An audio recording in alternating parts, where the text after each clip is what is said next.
For over 100 years, there's been this little book called Streams in the Desert, and it's been a kind of quiet guide for people going through the absolute toughest parts of life. So today, we're going to trace its map and see what timeless wisdom it offers for our own journeys.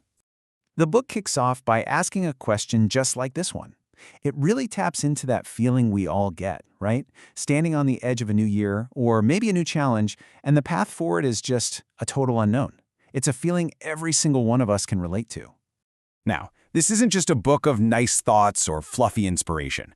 No, Streams in the Desert is presented as a super practical, time-tested guidebook for when you find yourself in that wilderness, not sure what's next or where you're going to find the strength to just keep going. Okay, so our journey starts with understanding the terrain. The whole central metaphor of the book is that a life with meaning isn't some flat, easy road. It's actually a land of really dramatic highs and lows. And what's so fascinating is how the book just completely reframes the whole idea of hardship. It says, look, our gut instinct is to want that smooth, easy plain. But it argues that that path, it's stagnant. It's the tough terrain, the mountains we have to climb and the valleys we go through that actually gathers the rain, makes the land fertile, and in the end produces real fruit in our lives. This quote just drives that point right home. The book challenges our fear of the climb head on. It basically says that by staying on the easy plains, we're just indulging ourselves. And the price for that indulgence? It's huge. We lose out on the growth, the strength, and the incredible perspective that you can only get from the climb. So, this all builds to a really crucial question. It's one thing to accept that the landscape of life is going to be challenging, but what happens when the storms actually hit? When those active struggles and trials feel like they're just going to overwhelm you. To explain this, the book tells this powerful story about a moth.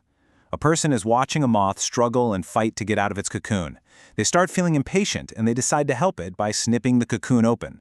But what happens is the moth comes out with this swollen body and shriveled up wings, and pretty soon it dies.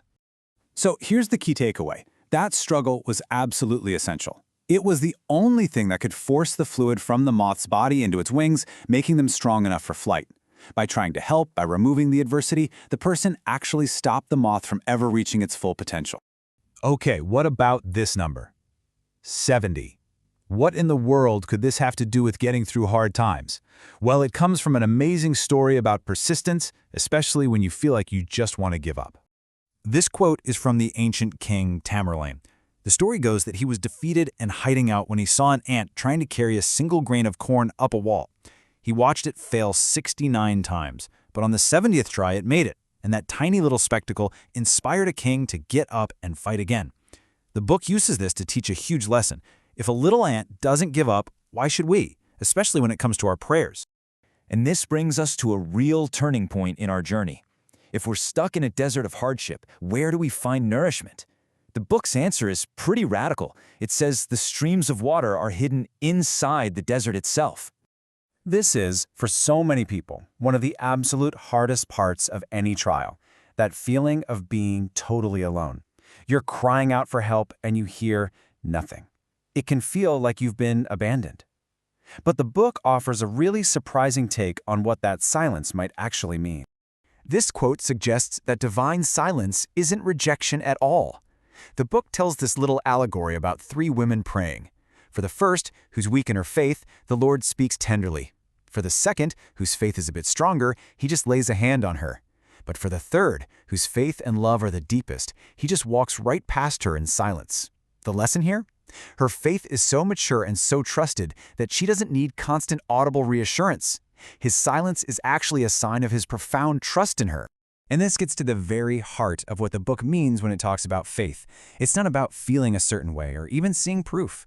It's this resolute trust and a promise, even when every single feeling, every sight, and every logical reason is screaming the exact opposite. It is, as one entry puts it, the beginning of the end of all your anxiety. The book is just packed with these hidden streams. It shows us that strength can be found in the most unlikely places.